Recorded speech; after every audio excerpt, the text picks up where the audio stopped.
Pihak kepolisian memeriksa 2 orang saksi potensial yang mengarah kepada pelaku pemerkosaan dan pembunuhan bocah bernama Putri Nur Fauziah di Kalideres, Jakarta Barat. Putri Nur Fauziah tewas dengan kondisi mengenaskan di dalam kardus di Jalan Sahabat Kamal, Kalideres, Jakarta Barat.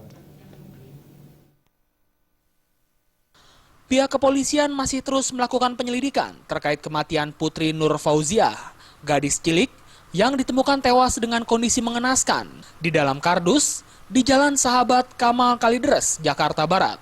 Saat ini pihak kepolisian melakukan pemeriksaan 2 saksi potensial yang mengarah kepada pelaku pemerkosaan dan pembunuhan bocah bernama Putri Nur Fauziah.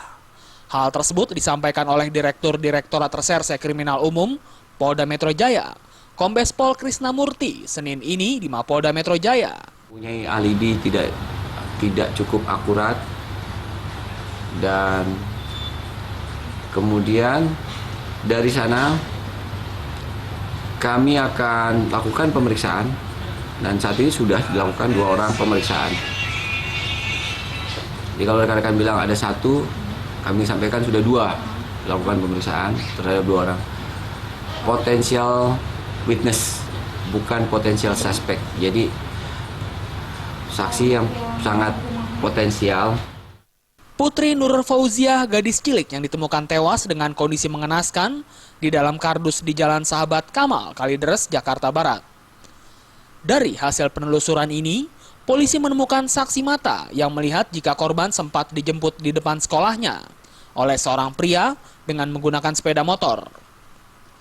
Hingga saat ini, polisi masih terus melakukan penelusuran di lokasi terakhir hilangnya korban Putri Nur Fauziah. Setelah dilakukan visum, jenazah korban diantarkan pihak Rumah Sakit Polri Kramat Jati, Jakarta Timur, ke rumah duka di Rawalele, RT 06, RW 07, Kalideres, Jakarta Barat. Dari Jakarta, Zikri Amin melaporkan.